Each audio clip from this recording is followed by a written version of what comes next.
conversar aqui um pouquinho sobre os pontos críticos.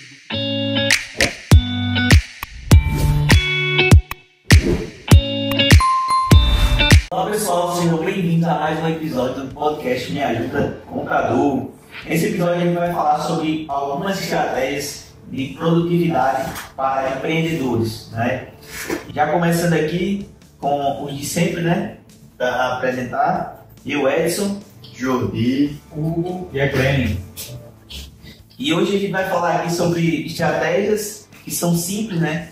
E podem ser aplicadas no dia a dia para que os empreendedores possam ser mais produtivos durante o dia a dia, né? A gente sabe que geralmente quem empreende tem um dia cheio, né? E às vezes não sobra espaço para fazer o que a pessoa gostaria, barra o que é importante, né? Porque a gente também tem que colocar isso. Às vezes, talvez, a gente sempre muito ocupado e talvez não tenha tempo para a família, ou tem uma atividade que eu gostaria muito de fazer, ou até mesmo organizar a parte estratégica da empresa que ele não tem tempo, né?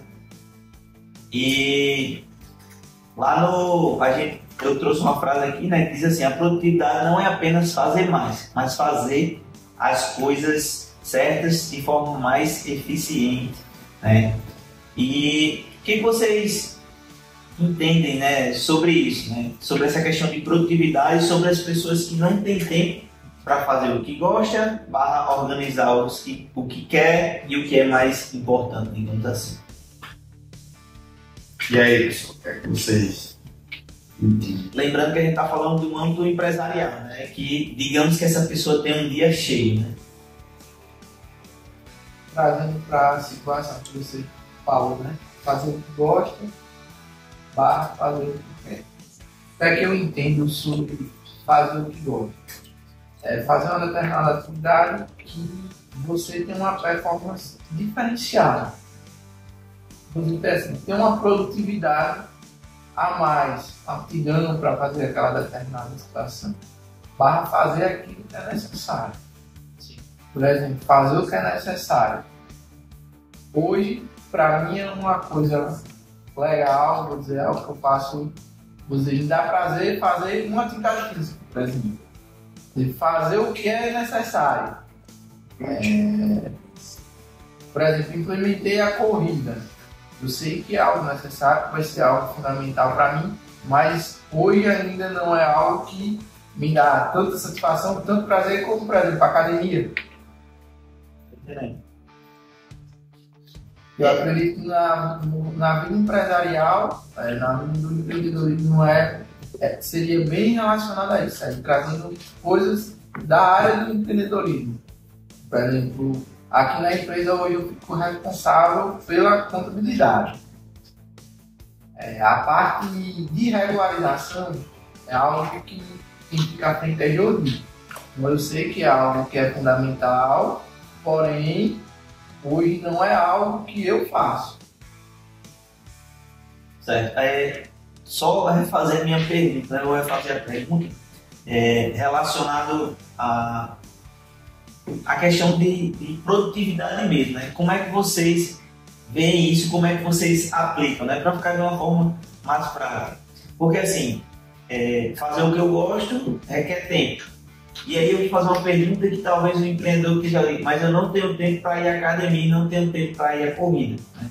O que vocês acham que está faltando nessa rotina do empreendedor, né? E diante disso, a gente faz o que gosta, a gente implementa algumas coisas na rotina, mas quando vem aquela desculpa, eu não tenho tempo para isso, né?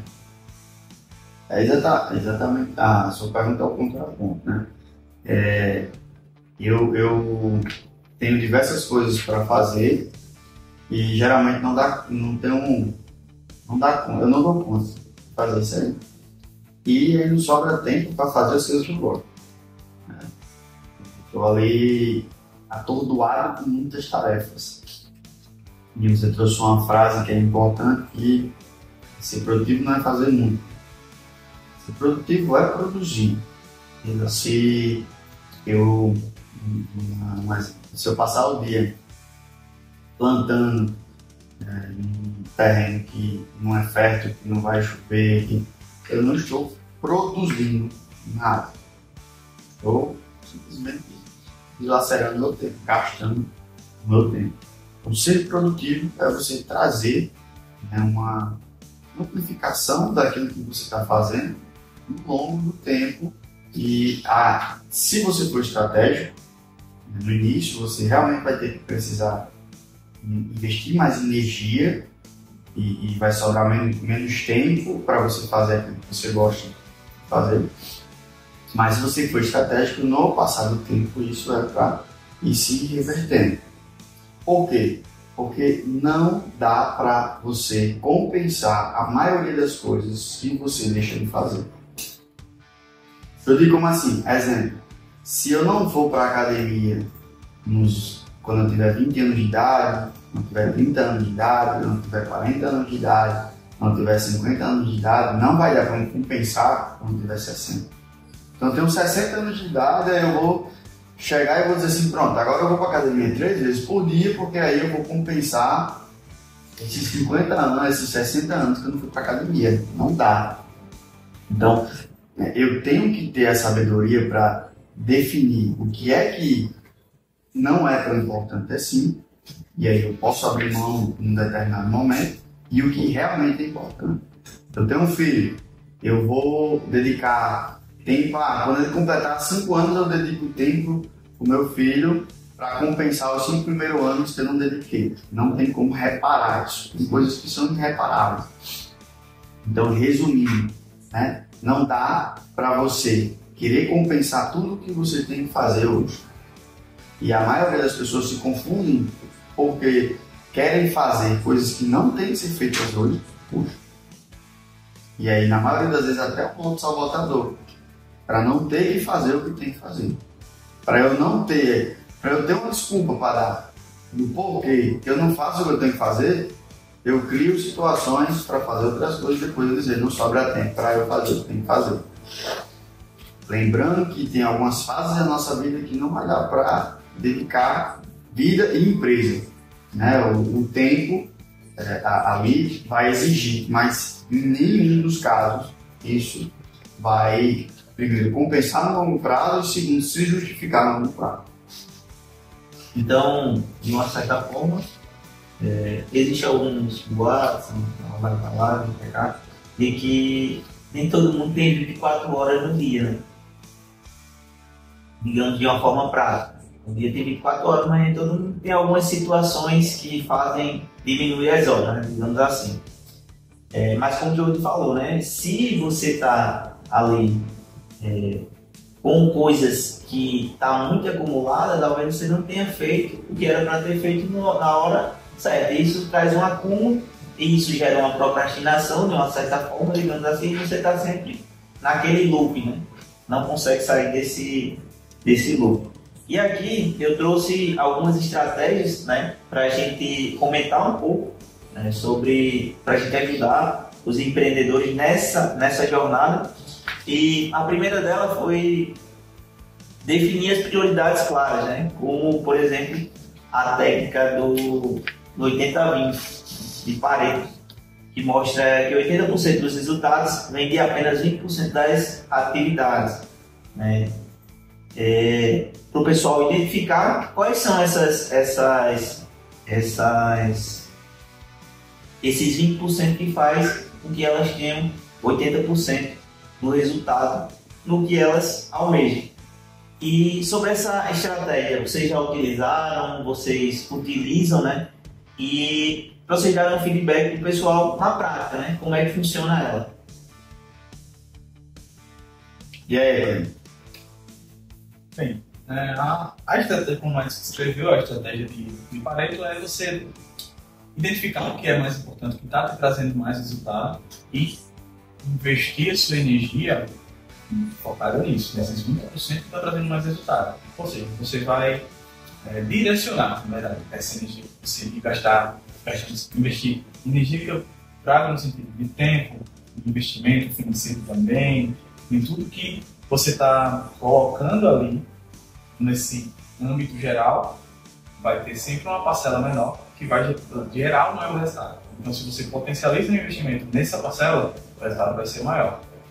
E você pode continuar seguindo esse ciclo, observando dentro desses 5% novamente, que é quais são os 20% que vão trazer mais resultado, para que assim você consiga fazer menos, ou seja, você vai acabar ganhando tempo com isso, para fazer essas outras atividades que você gosta. Mas para isso você precisa primeiro observar e entender, como ele falou, não vai ser todo o tempo que você vai conseguir fazer isso, mas quando você ir conseguindo se estruturar estrategicamente, pensando já nisso, você vai conseguir direcionar para aproveitar melhor esses momentos da sua vida. Até uma pergunta, né, que eu vou deixar aqui, especial para o Jovi, que está especialista nessa área de foco produtividade, né? Em relação, como eu posso definir da melhor forma essa questão do que é minha prioridade, né? Não sei definir qual é o meu 20% que vai gerar 80% dos resultados. Assim, como que eu identifico de forma mais fácil em tantas outras coisas que eu tenho para fazer? Existe algum passo a passo? O próprio, mais uma vez falando desse livro, para mim, a questão de foco e produtividade é muito, eu resumi direto ao ponto, que é a única coisa que de fato ele traz essa questão. Que é só você perguntar qual a única coisa, e se você fizer bem feito, vai facilitar todas as outras coisas. Mas assim, vamos lá. Eu gosto de trazer essa questão de uma maneira prática, que ele explicou muito bem a parte dos 20% e dos 80%. Só que só você saber isso não lhe traz automaticamente você saber, você está capacitado para isso. Você implementar isso, você está absorvendo a sabedoria. Isso aí já é outra coisa, bem diferente. Então, eu sei, 20%, mas o que é que eu estou fazendo no dia a dia? Isso é um trabalho diário de reflexão. Você sempre está qual é os 20% aqui da questão da alimentação, da questão da academia, da questão de performance, da questão de eu tenho 3 projetos rodando. Se eu for perguntar sempre qual é a única coisa, né, que vai facilitar, vai vir uma resposta, mas eu tenho 3 projetos. Então eu posso fazer a pergunta da única coisa do meu negócio, no sentido central, e fazer uma pergunta para cada projeto que eu tenho em paralelo, para eu continuar esses projetos. Se eu for trazer para o âmbito profissional, eu não leio todo dia, eu não vou para academia, eu não cuido das finanças, eu não cuido bem do relacionamento, eu não tenho uma vida social legal, eu não tenho lazer, eu estou ali mergulhado 100% na empresa, só desenvolvendo o meu profissional. Então aí eu vou abrindo o leque de maneira prática, aos poucos, de maneira gradativa. E peraí, qual a próxima área que se eu focar agora vai facilitar todas as outras? É financeiro. Eu meio que esquecendo as outras, né? Aí qual a próxima área agora que vai ser saúde? Não que você tem que seguir saúde, porque eu estou falando que é só como exemplo. Aí você vai seguindo ali, e na empresa do mesmo jeito. Eu sei o que é o core, o meu central ali, mas aqui eu tenho outros projetos paralelos que eu vou aqui colocando também os 20% da energia. E é engraçado, porque se você tivesse muita energia disponível, você ia acabar utilizando muita energia desnecessária. E quando você olha para um projeto que está ali em paralelo, que não é o principal, e você tem a ciência disso, porque às vezes as pessoas acabam trocando isso, achando que o projeto paralelo é o central e acaba se confundindo em relação a isso. Mas eu tenho ciência do que é o meu projeto principal e o meu projeto paralelo. E isso me economiza muita energia e eu consigo tocar esses outros projetos, eu consigo adiantar esses outros projetos mesmo com esse projeto aqui. Vamos dizer, se eu tiver 5 projetos e dedicar 20% da energia em cada um, eu vou ter 80% de resultado em cada um. Não que esse seja o ponto ideal, cada um vai analisar a sua frequência, mas em resumo, como eu consigo identificar os 20% é refletindo. E essa reflexão tem que ser diária, porque às vezes o que gera 20%, o que os 20% que gera 80% esse mês não é o que é o do próximo mês. Porque tudo é muito dinâmico, as coisas estão acontecendo, então todos os dias eu tenho que estar refletindo. Entra uma automação, entra uma tecnologia nova, entra uma contratação. Se eu contrato uma pessoa na minha empresa, né, e eu não dedico tempo para treinar, para fazer aquela pessoa se desenvolver, eu estou em outra fase e não vou estar dedicando tempo suficiente para aquela fase.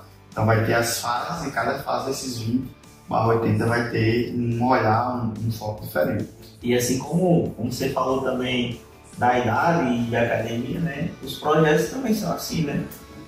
Não adianta você dedicar, digamos assim, toda a sua energia em um só projeto. Digamos assim, você tem 5, você dedica só em um projeto quase toda a energia, digamos assim, vamos supor 80%, e os outros estão lá sofrendo. Uma hora, esses 4 ou vão morrer ou vão pedir, de uma certa forma vão impactar no projeto principal, né? Então, por isso de ter esse cuidado. Porque você vai se frustrar. Sim. Né? Você com um monte de projeto para tocar, você vai acabar se frustrando, e aí a gente entra no ponto do essencialismo, que também é produtividade. Eu não sei se você trouxe aí na pauta, mas e aí a gente volta para a única coisa. É melhor ter menos e fazer melhor do que ter vários. Tem gente que tem vários e dá conta, porque ele aprendeu a ter vários e fazer bem feito. Mas aí eu não sei ainda, então foca só em um. E assim vai aos poucos se desafiando. Exato. Outra técnica que eu trouxe aqui, né, foi a técnica de Pomodoro, né? Só explicando um pouco o que é essa técnica. Dividir o trabalho em bloco de 25 minutos, né, e você descansar 5 minutos. O autor dessa técnica, né, ele traz uma reflexão onde você aumenta a sua concentração e evita o cansaço mental. E para vocês, essa técnica já funcionou, não funciona mais? Ela ainda funciona muito bem. E esses 5 minutos que eu tenho, eu tenho que explicar até uma dificuldade que eu tinha, né, quando eu aplicava ela, que era eu definia ali os 25 minutos, só que nos 5 minutos às vezes eu me distraía bem mais e eu queria, quando estava voltando aqui para os outros 25, não era a mesma coisa do primeiro, e assim sucessivamente, né? Quando a gente aplicou essa técnica, eu me lembro de um cenário que eu, conversando com o Jordi, a gente definiu da seguinte forma: a gente não ia fazer de 25 por 5, mas sim de 50 por 10. Por quê? Porque nesses 25 minutos ia ter o período inicial de você retomar o foco da atividade que você estava fazendo, ou de ter um nível maior de foco na atividade que você ia desenvolver, e acabar consumindo uma parte considerável desse tempo. Já quando você amplificava esse tempo, também amplificando o tempo de intervalo, você tinha mais tempo depois de ter passado por esse período inicial. Você engrenava de uma forma mais constante, um foco maior, e conseguia ter realmente resultados melhores relacionados à produtividade. Uma coisa interessante para a gente fazer igual o outro podcast, que é a gente falar como a gente está em relação a essas técnicas. Porque o que acontece muito eu até tenho a tríade, né, do foco, sim, capacidade, resultado e habilidade. Eu saber essa técnica é uma coisa, estou tendo capacidade, né? Sim. Mas eu aplicar ela, se eu não aplicar, eu não vou ter resultado. Então eu preciso estar aplicando essa técnica. Essa técnica dos 20/80 a gente já conversou, né? Mas vamos lá. Questão do Pomodoro. Parece até que a pessoa está dispersa. Porque ali, a cada 30, 40, 50 minutos, a pessoa, o que a Clênia falou aí, cada pessoa vai entender qual é o seu flow de tempo, e cada pessoa vai entender também. Cada atividade vai lhe retornar uma resposta, um foco diferente, né? Então, como falou no início, se eu estou fazendo ali uma atividade que eu gosto, ela tende a me dar uma resposta de distração superior em questão de tempo, vai demorar mais ela me dá uma resposta de distração, do que uma atividade que eu não gosto tanto. Porém, tem a questão da impulsividade dentro desse período, seja qual for o seu período e seja qual for o seu nível de foco, você vai ter a questão da impulsividade, que é o quê? Você, sem querer, você vai pegar no celular, sem querer, você vai se distrair, né? Olhar para o lado, como foi agora, sem querer. Então, você pensou para fazer isso? Não. Veio a impulsividade. Então, aí, com o tempo, a pessoa vai aprendendo a controlar mais essa questão da impulsividade. A gente até falou sobre isso na temática do episódio passado, que foi o tédio. Assim, né? A gente falou um pouco sobre essa questão do tédio. E lembrando que a gente, até para o que falou, né? A gente, além, é importante, porque às vezes uma técnica que não está funcionando, talvez esteja esperando o complemento de uma outra, né?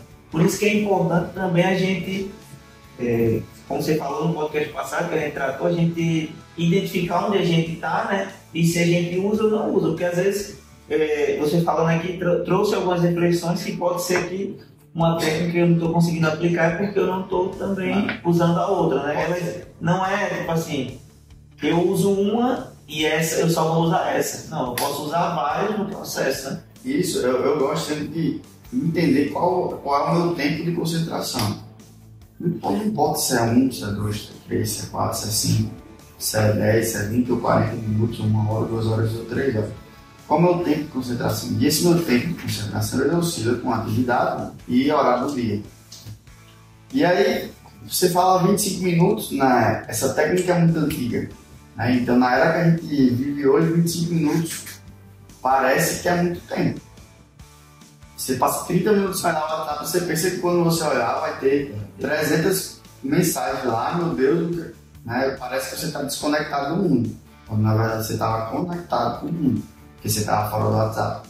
Então aí você vai começando com o seu tempo de concentração máximo e fazendo um intervalo pequeno, proporcional a isso aí. E você vai amplificando.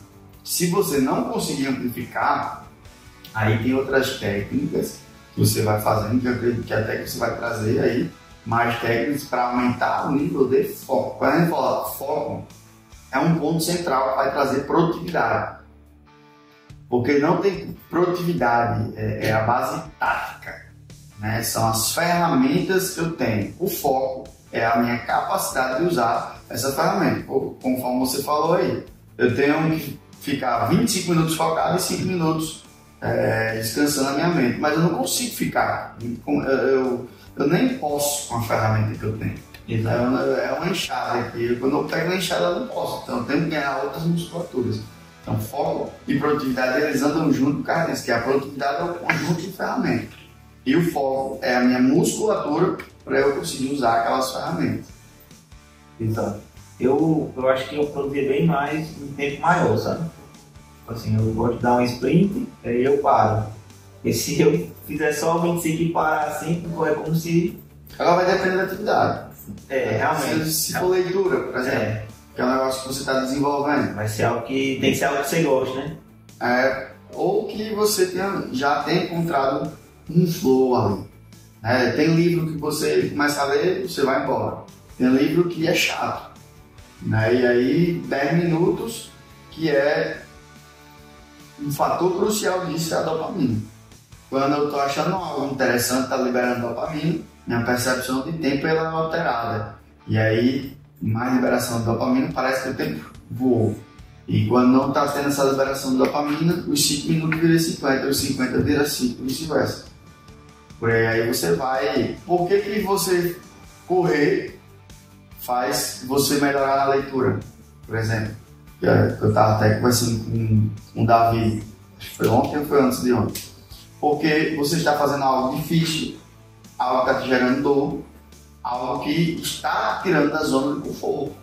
Isso você está exercitando o seu córtex pré-frontal, que é a parte... Tem uma partezinha do córtex pré-frontal que é responsável por esse controle inibitório. E aí você, toda vez que faz algo muito difícil, você fica mais forte em relação a isso. E aí você vai, quando vai fazer outra coisa, por exemplo, a leitura, mesmo que seja um negócio maçante, algo dentro de você ali, que algumas pessoas chamam de efeito paralelo, um hábito angular, um hábito modificou outro hábito. E aí você fica, por causa de uma coisa, você ficou melhor em outra coisa. E aí vai. Uma coisa puxa outra. Por isso que o esporte ele é fundamental para todas as outras coisas que exigem concentração na sua vida. Também uma capacidade de recompensa, né? Que o nosso cérebro ele gera. Vou fazer uma atividade física porque ela vai me trazer benefício de X. Vou fazer uma leitura porque eu vou conseguir desenvolver intelectualmente.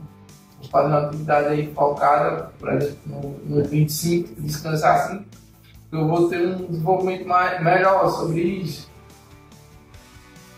E assim, questão do bloco, eu gosto de utilizar essa parte do bloco do tempo nas minhas atividades e em mês, mano, passar 60, 50 minutos mesmo pegado, fazendo isso me traz mais resultado. Deixa mais concentrado, na verdade. Aí eu lembrei, o córtex cingulado no médio inferior. Ele é o que é o responsável para controlar o seu sistema de disposição para coisas difíceis, para você se motivar em situações difíceis. E como é que eu exercito ele? Fazendo coisas difíceis. Por isso que eu tenho uma forte tendência a aumentar a minha concentração quando... Agora eu vou dar outro exemplo. Eu aumentei muito a minha concentração. Então eu tenho uma capacidade de foco alta. Mas aí eu não tenho muita ferramenta de produtividade. Aí eu vou desperdiçar esse foco em coisas que não vão me trazer muito resultado. Entendeu? Então, por exemplo, outra coisa que eu estava conversando também com o Davi. Ele está lendo diariamente, ele está assistindo um podcast, mas por enquanto é tudo muito aleatório. Ele não está tendo ainda a sabedoria de discernir ali, se focar nesse assunto aqui, isso aqui vai ser divisor de águas. Aí eu vou pegando um pouquinho de cada coisa, vou sendo mais aleatório. Mas show, estou dentro da caminhada. Dentro da caminhada eu vou aprendendo. Agora é muito mais difícil para uma pessoa que sabe, se eu focar isso aqui eu vou triplicar meu resultado, nela, não tem foco. Que é o que a gente já falou sobre isso. É mais fácil uma pessoa que é acelerada demais encontrar a velocidade legal dela para ir embora, na minha visão, do que uma pessoa que é lenta demais conseguir aumentar a velocidade e ainda encontrar a velocidade real para chegar lá. E bacana, né, pra gente, essa foi a técnica do Pomodoro, a gente falou um pouquinho, e digamos que ela não se prende a só 25 minutos e pausa assim. Você vai perceber, né, qual o seu tempo de foco e a partir daí você vai se moldando com ela, né. A essência da técnica Pomodoro você vai precisar de intervalos. Sim. Né? Essa é a essência. Agora, o que você vai fazer nesse intervalo vai potencializar ou não a sua volta. Também tem isso. Se eu tenho um intervalo, aí eu saio ali, olho para a natureza, vou contemplar alguma coisa, vou fazer alguma coisa desse tipo, eu tenho uma forte tendência de voltar ainda recarregado. Agora, se eu saio, eu vou olhar o WhatsApp, aí eu vejo uma bronca, eu vejo isso, no meu tempo de intervalo, aí eu jogo meu tempo de intervalo no lixo. Exatamente. Agora a gente vai falar sobre automatizar os processos repetitivos, né? Usar ferramentas que automatizam as tarefas, né? Ferramentas como o Trello, como o Notion, pode facilitar o nosso dia a dia e o dia do empreendedor, né? Como vocês aplicam isso, né? E principalmente a contabilidade tem vários processos repetitivos, né? E não só a contabilidade, a vida de toda a área vai ter um processo ali que é repetitivo, né? Mas como que eu posso usar ferramentas, que ferramentas usar? Eu não sei como desenvolver isso, né? Vamos trabalhar em cima desse ponto. E aí, pessoal, quero que vocês dão uma sugestão aí para essas ferramentas. Aqui a gente utiliza, né, algumas dessas que você citou. Na verdade, a gente utiliza praticamente todas as que você citou, Trello, Notion, E para mim vai depender muito de qual atividade eu preciso executar. Por exemplo, eu tenho uma determinada atividade que é acompanhar a manutenção dos equipamentos aqui do escritório. E para mim, eu fui testando qual caminho funcionava melhor e eu preferi deixar algo que estivesse na minha visão o tempo todo. Então eu tenho um quadro do lado da minha mesa onde eu anotei os equipamentos que precisam ser acompanhados com as datas certinho, e isso me facilitou nesse processo. Mas ele vai de você também testar, você conhecer as ferramentas também, né? E testar e ver o que se adapta melhor na sua rotina. Porque não adianta, por exemplo, você vai lá, cria um Notion, tudo bonitinho, tudo certinho, mas você não está acompanhando. Você fez só para fazer. Então não tem utilidade. Então tem que ser algo que seja mais fácil a aplicação para os funcionários, para a sua rotina. Nesse caso estaria relacionado aí à parte mais de anotação tarefa, mas não a parte de automatização. Né? Quando fala assim de automatizar, pegando para minha área da contabilidade, hoje a gente tem um sistema contratado que ele busca as certidões, e aí era um processo que eu fazia de forma manual, hoje é feito de forma automatizada, questão de envio dos impostos, trazendo para essa parte de automação. Assim, a automação ela vai me dar mais velocidade para fazer aquilo que vai me trazer mais resultados para dentro do escritório. Aí eu posso colocar como relacionamento ali com o cliente, ter um tempo ali de qualidade melhor no momento que o cliente fizer uma determinada solicitação, ter um contato ali com mais de atenção, sem algo com, vou dizer assim, sem estar aí às espécies pensando naquela outra atividade que tem que desenvolver dentro daquele espaço de tempo. Isso mesmo. Eu acho que quando a gente fala, eu acredito que a Gwen também falou do Trello, né? Porque na magia da automação, né? Que é um livro do Chris, ele fala o seguinte, que essas ferramentas elas podem facilitar o dia a dia, né? Como por exemplo, eu tenho uma automação, mas essa automação ela precisa de um comando e eu esqueço de dar esse comando. Então, por exemplo, uma ferramenta como um Trello, ferramenta como notar no quadro que ele citou, vai me ajudar a lembrar dessas automações. Até mesmo uma pessoa que você traz para lhe ajudar no processo, ela é uma automação, né, de uma certa forma, porque você vai sair ali, você vai delegar essa função, você vai sair de cena e o processo vai rodar, né, também. Então não prende-se só a questão de digamos, uma ferramenta em si, como por exemplo, a gente está desenvolvendo a questão dos agentes, né, que vão ajudar nesse processo. E assim, eu acho que uma das coisas que eu mais gosto de fazer é isso, né? Às vezes eu tenho até pressa demais. E aí, por exemplo, estou fazendo uma atividade muito repetitiva, vou buscar soluções para deixar aquele processo mais rápido, digamos assim, né? Como foi, por exemplo, questão de cortes de vídeos.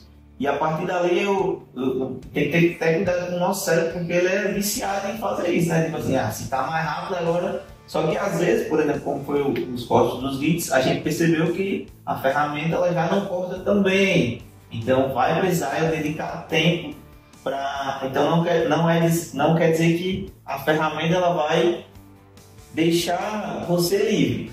Não, você vai ter que fazer uma série, mas voltando lá para os 80-20, a ferramenta, digamos que ela vai fazer ali 80% do trabalho e você só vai fazer os 20% que vai gerar esse resultado, né? Eu penso um pouco diferente do auto, sabe? Para mim a automação é auto, de automático, e ação, uma ação automática. Ela não depende de absolutamente nada do ser humano. Assim, eu vou trabalhar ao lado da automação, né? Por exemplo, a ferramenta ela faz cortes, o corte é automático.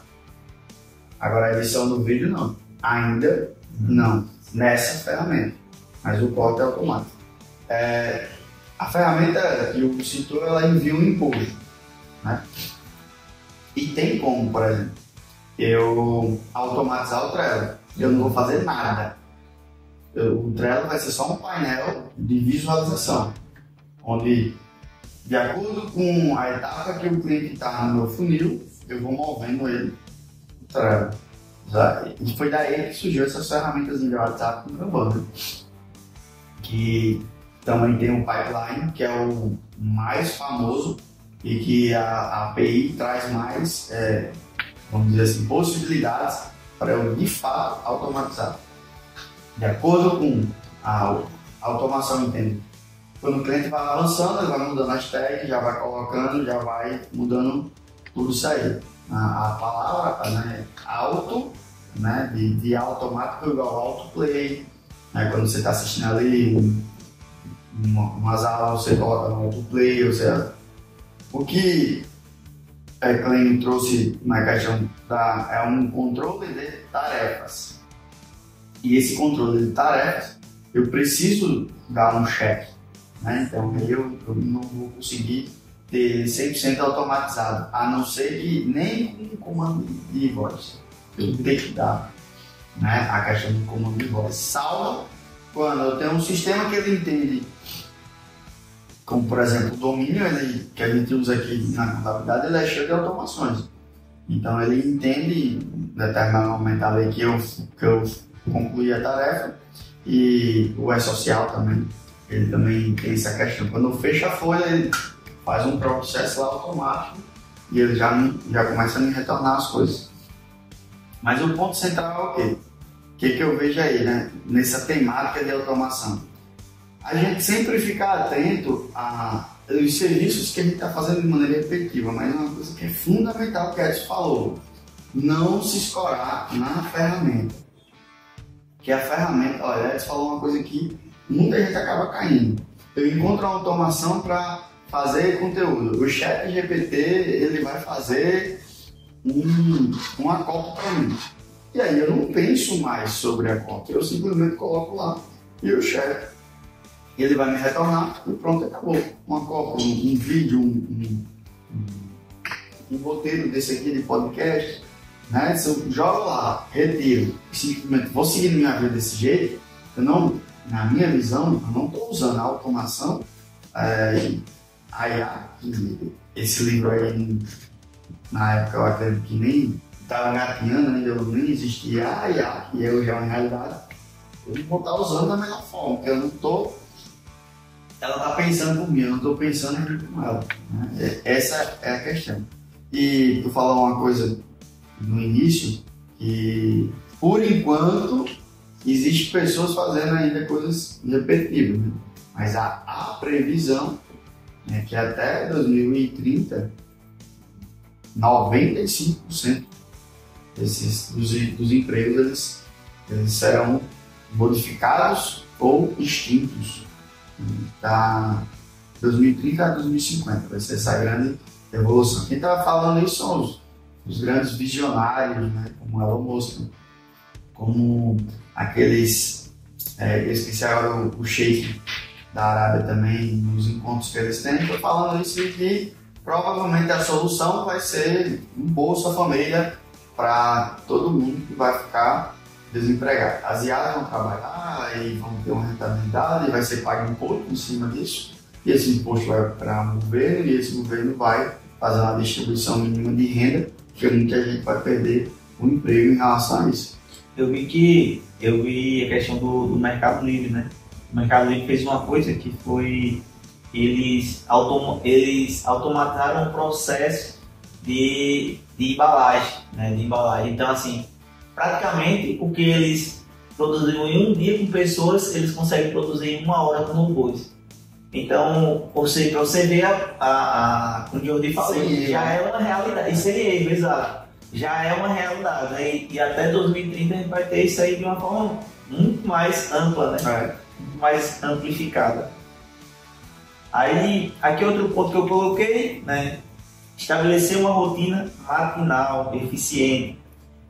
Como você começar o seu dia, como a gente começa o dia, ou como você começa o seu dia, define o quão bom vai ser o seu trabalho, né? Então, acordar cedo, praticar exercício físico, meditar, planejar, faz com que você consiga manter o seu dia com mais foco, né? E em relação a isso, vocês concordam com essa questão, acordar mais cedo, praticar exercício físico, como a gente já falou aqui, né? E também até um planejamento antecipado. Eu acredito que sim, né? Mas deixei para vocês, né? Eu concordo. Esse planejamento eu concordo que ele seja feito até um dia anterior, ali. Por exemplo, estou finalizando aqui as atividades no escritório hoje. Se já sentar, já ver o que eu tenho de demanda para amanhã, para visualizar isso quando for dormir, quando acordar. E a questão da atividade física, o contato aí que você falou, acordar cedo, entre outras coisas, como leitura, que é algo que eu gosto, por exemplo, pela manhã, assim, a gente entra o dia de uma forma totalmente diferente. A gente até falou disso de uma forma mais ampla no podcast passado, né? No Fora da Curva. A gente falou não só disso aqui, mas a gente falou de outra estratégia que a gente pode implementar na nossa rotina para deixar o dia mais produtivo e sua mente, digamos, mais livre, né? Inclusive, essas práticas aqui que foram citadas, elas estavam no meio. Tá.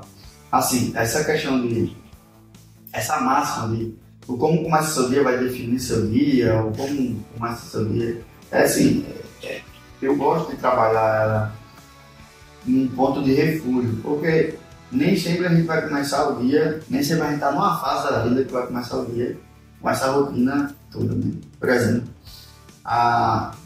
quem tem uma rotina de um filho, por exemplo, recém-nascido, né? Pode ser que comece o dia já ali com uma pequena turbulência. Você está indo para o trabalho, alguém chega do nada, entre aspas, a gente já sabe disso, e bate no seu carro. Ou você leva uma topada, quebra um copo em casa. Chega uma pessoa, quebra a sua rotina. Eu gosto de fazer pontos de refúgio, né? Que são esses pontos de refúgio. Dependendo do meu estado emocional, eu vou recalibrando esse estado emocional durante o dia. Vou avaliando o meu estado emocional e eu vou recalibrando. 9 horas, que é o horário que eu saio para lanchar. Gosto de chegar no escritório de 7 horas, porque aí eu tenho 1 hora sem interrupções. Vai chegando ali, já tem que abrir o portão, já tem que ir, já tem, né? Então aí 9 horas eu já dou a recalibrada. Aí depois da academia, para mim já é uma recalibrada de frequência. Depois disso aqui, ali 4 horas, 4 e meia, eu já saio ali para lanchar de novo, já faço uma recalibragem em relação a isso. E depois, 6 horas, geralmente quando todo mundo sai, que eu continuo, eu paro, dou uma meditadazinha e volto. Então esses momentos de recalibrar, nesses pequenos intervalos, pode acontecer imprevisto. Mas eu vou ter ali um kit shotzinho, quando eu vou dar uma recalibrada, eu vou voltar aquele ponto de energia. Voltou aquele ponto de energia ali, não, pode ser que não seja um ponto de energia máximo, mas um ponto de energia mínimo ali para eu manter meu nível de atenção, foco, produtividade, para seguir com as tarefas. Então, mete marcha, às vezes não precisa. Você está tão bem, você dormiu bem, você fez a rotina direitinho, você acordou, tudo fluiu, às vezes você olha para o relógio, às vezes eu olho, é 10h30. Porque você está ali com a energia em aí às vezes é melhor não parar. Né? Você está no flow, vai. No flow, continua. Mas se está sentindo esse estado emocional ali meio alterado, dá uma parada, porque uma hora ou outra você vai acabar despejando aquela energia em alguém ou numa tarefa mal feita. Exatamente. E também, como você falou, né? Dessa maneira estratégica, eu não preciso só acordar cedo, né? Digamos assim. Eu tenho, por mais que eu acorde cedo, pode ser que tenha alguma coisa que atrapalhe no decorrer do meu dia. E o que você falou é importante, então eu vou ter vários momentos para parar e refletir. E assim eu não estrago meu dia só por não ter acordado cedo e perder a hora. Exato. É um fato de que pode acontecer. Né? Outra coisa que eu tinha colocado aqui foi rotina matinal, a gente falou sobre ela, delegar as tarefas para você focar no que é essencial. Então, delegar tarefas é fundamental para liberar o seu tempo e garantir que você foque nas atividades importantes. contratar assistente virtual ou delegar as tarefas operacionais para uma pessoa. E aqui era um dos pontos que, assim, eu tinha bastante dificuldade nisso.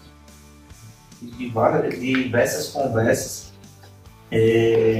com todos, né? Que era uma das minhas grandes, às vezes eu comecei, não, a pessoa não vai fazer bem feito, não vai fazer como eu. E acaba que você fica ali preso nesse loop, né? Você não consegue delegar. E também tem outro perigo que eu vejo, né? Que foi como o Júlio falou. Às vezes você tem que ver como você vai redistribuir esse seu tempo que você deixou livre ali, né? Então, assim, é um jogo ali que você vai ter que saber lidar. É interessante isso, principalmente quando se trata de ter uma outra pessoa fazendo, que até a gente falou sobre isso, né? A gente falou em outro podcast sobre a diferença do empreendedor e do empresário. Porque o empreendedor pode ter esse medo, como o Edson citou, de não vai fazer do mesmo jeito que eu, não vai sair no meu padrão de qualidade, só que isso vai limitá-lo e ele poderia pensar da seguinte forma: como é que eu treino essa pessoa para que ela faça como eu, ou o mais próximo possível do que eu faço. Por quê? Porque isso também vai acabar virando um ciclo. Quando o seu negócio for crescendo, quando você vai precisar ampliar essa quantidade de pessoas que estão com você. Ou sejam pessoas, sejam assistentes virtuais, sejam o que for, mas você vai precisar dessas ferramentas de ampliação. E, especificamente no caso de pessoas, você vai precisar treinar essas pessoas para que ela treine os próximos que vão vir após ela. Porque você não vai conseguir dedicar o seu tempo, que vai ficar cada vez mais focado no que é mais importante, no que traz mais resultado, em treinar as pessoas que estão, digamos assim, em níveis, entre aspas, mais baixos dentro da empresa. Como é que treina? Como é que eu vou treinar? De maneira prática. Definindo processos a serem seguidos, padrões de avaliação das atividades que são feitas, pode ser citado também, e criando essa cultura da empresa também, que é muito importante.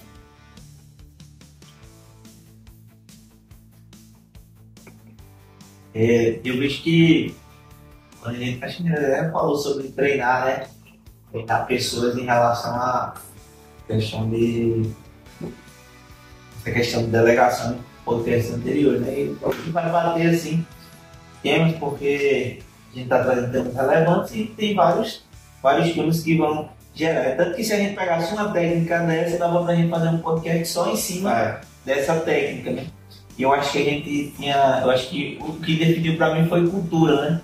Você estabelecer uma cultura na sua empresa desde o início vai fazer com que você consiga treinar a pessoa de uma melhor forma de acordo com seus padrões, né? A questão é só você ter esse processo montado, né? Porque muita gente quer e demora mais para a pessoa aprender por osmose. Você ter um processo montado e você conseguir fazer com que a pessoa se adapte a esse processo ou adaptar o processo à pessoa que está chegando. Tem processo que dá para ser flexível, tem processo que não dá para ser flexível. Não, tem que ser assim. Não adianta. Eu vou dar um exemplo. Não adianta eu querer fazer um contrato social carro desse. Não adianta. Tem que ser assim. Porque senão vai voltar. Aí eu tenho que achar uma pessoa com aquele perfil para aquela tarefa. Agora, tem processo que pode trazer um ponto de flexão ali e aí eu vou adaptando o processo à pessoa. Então você vai atender um cliente de um jeito, aí vai atender o cliente de outro jeito, vai atender um cliente de outro jeito. Atendimento é um. Agora vai ter os princípios, aí a gente entra na parte de cultura, mas para mim o principal é esse. É você entender que a pessoa pode até aprender por osmose ali, só por estar do teu lado, mas aí ela vai demorar mais. Você tem que ter, olhar para a pessoa, eu tenho que ter uma estratégia para passar isso aqui para ela. Não é só falar, eu tenho que ter uma estratégia para passar isso para ela. Será que é aquela coisa aí? O Laninho tá comigo há tantos anos e não sei como ela não aprendeu isso ainda, né? Mas cabe refletir sobre mim também, né? Com certeza. Será que eu passei da melhor forma ou será que eu não estou conseguindo extrair o melhor daquela pessoa, né? E isso tudo são estratégias, né? Aqui a gente caminhando para o sexto e último ponto, né, que eu coloquei aqui, e eu acredito que é um dos pontos mais desafiadores, que é estabelecer limites e saber dizer não, né, no âmbito empresarial. Dizer não é um compromisso que não agrega ao seu objetivo, é essencial para manter o foco, né? Aprender a rejeitar tarefas e convites que não contribuem diretamente para o seu sucesso pode te ajudar a realizar tarefas ou chegar no seu objetivo principal, né? Essa tá lá no Viva Essencialismo. E eu concordo diretamente com isso aqui, né? Eu acredito que o final do ano é um momento que a gente mais reflete sobre isso, que vem as famosas confraternizações, que aqui ele fala no âmbito empresarial, mas eu vou generalizar a tudo, né? Porque você vai ter que dizer não a algumas coisas e algumas coisas não está relacionadas ao trabalho, né, diretamente. Mas o medo de eu dizer não e desagradar alguém pode fazer com que eu perca o foco no meu objetivo principal. Por exemplo, tarefas, eu tinha que dizer não e eu disse sim, com fraternização eu tenho que dizer não e eu disse sim. E isso tudo você vai ter que dosar e infelizmente vai ter que desagradar algumas pessoas no processo. Até porque para quem está ali no processo, a pessoa mais importante é você ali, né? A gente passou por um projeto que a gente desenvolveu aqui na empresa recentemente que mostrou que deixa eu recomeçar aqui. A gente tinha antes, prefiro falar a gente, mas me refiro a mim e acredito que vocês também, um senso de que quando o cliente entrava em contato com a gente com alguma demanda, a gente tinha que resolver de forma urgente. Não, independente do que fosse. Lógico que tem as coisas que têm que ser resolvidas de forma urgente em determinadas situações, mas a gente, digamos que a gente tinha um senso de urgência exagerado e tratava tudo dessa forma. Então a gente desenvolveu um projeto que acabou demandando mais tempo nosso para fazer, né? E em algumas situações a gente ficava indisponível, e que mostrou que nem sempre isso é o melhor caminho para alcançar os nossos objetivos. A gente tinha um objetivo de colher os aprendizados desse outro projeto, né? A gente conseguiu recolher isso e de ver também a nossa capacidade de desenvolver essas outras coisas, e que um dos grandes aprendizados que ficaram foi o fato de nem sempre você precisa resolver tudo de forma urgente. Nem sempre você precisa dizer sim para todas as coisas que aparecem para você. E esse não também não deve ser dado de forma inteligente, para que a outra pessoa entenda que você realmente que não é o seu momento de fazer aquilo, e não fique com um ressentimento, com um receio que possa gerar algum prejuízo na sua relação com essa pessoa, desde que seja uma pessoa importante. Sobre essa questão do não, foi um ensinamento que eu peguei com um jogo. Como assim? Não é que eu vou dar um não para a pessoa, talvez não possa naquele momento, mas eu vou poder ajustar isso aqui para poder atender essa pessoa num outro determinado momento. Olha só, fulano, eu não vou poder entregar essa sua rescisão que você solicitou agora, mas dá certo eu te entregar. Não é que eu dei um não para a pessoa, eu ajustei aquele processo com a pessoa, tive um alinhamento, que é justamente o que a gente falou, né? Dar um não de uma forma educada. Isso mesmo. Eu acho que dá até para melhorar mais ainda essa questão, né? O pessoal vai dar uma decisão para hoje, dá certo de entregar, sim, amanhã, digamos assim, né? A pessoa vai calibrando. Eu dei um não de forma ainda mais inteligente, né, para a pessoa.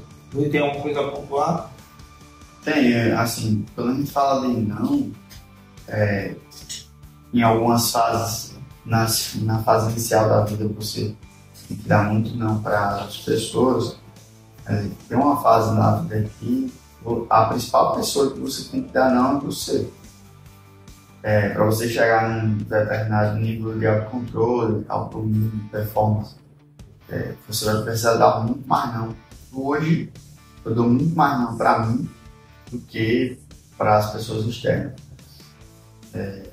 Eventualmente, quando eu dou um não para uma pessoa externa, tem uma estratégia, não só essa que eu falou, tem diversas estratégias que você dá um não de maneira mais sociável, mas todos os dias eu tenho que me dar nãos para diversas coisas, não desistir de alguma coisa, não parar em determinadas coisas, ou dar um não de querer continuar e ter que parar.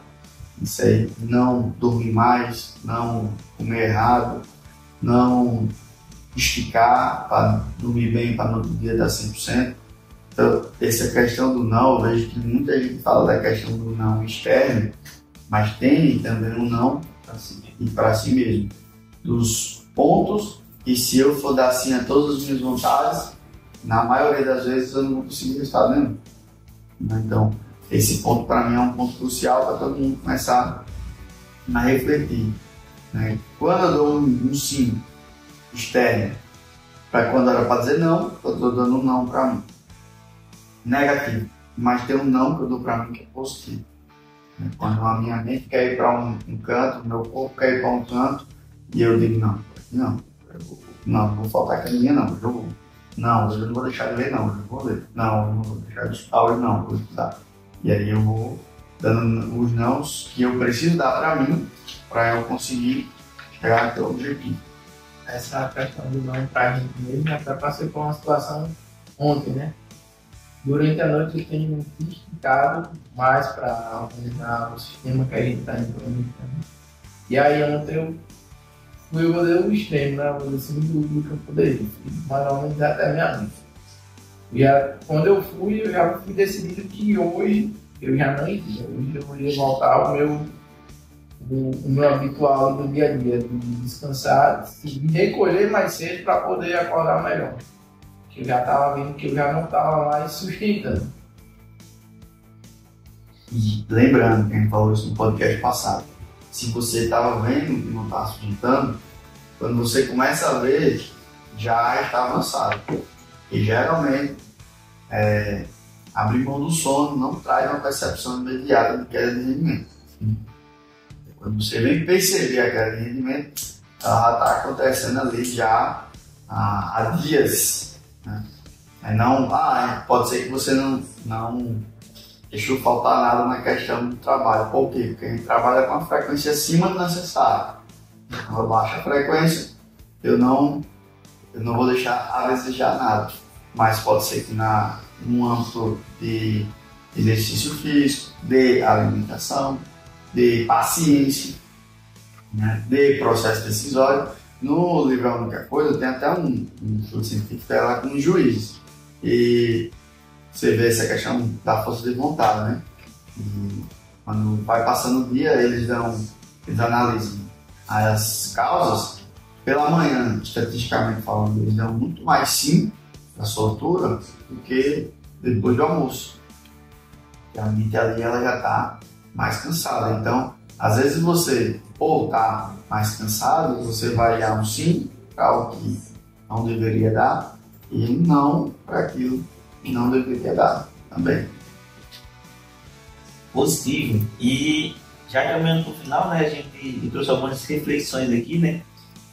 Quais dessas reflexões que você que está aí nos assistindo, ouvindo, já usa no seu dia a dia, né? E quais dessas estratégias que você não usa que você pode começar a aplicar hoje, né? E como nessas estratégias que a gente trouxe aqui, você pode aumentar o seu foco e sua produtividade, que, como o Jordi falou, estão ligadas diretamente. E não são coisas paralelas. Uma caminha lado a lado com a outra, né? E lembre-se que todas as estratégias que a gente traz aqui, todo episódio, a gente está focado em trazer coisas que aumentem a produtividade, que aumente o rendimento do seu negócio. Então, se você tem algum amigo que é empreendedor ou que está pensando em abrir uma empresa, ou está querendo, ou já tem empresa e não está sabendo gerir muito bem, manda esse conteúdo para ela, compartilha, né? Aproveita também, comenta o que você está achando, pode sugerir também alguns temas que você acha importante a gente trazer aqui e dá o like. Então esse foi mais um episódio do Me Ajuda Contador e até o próximo. Valeu!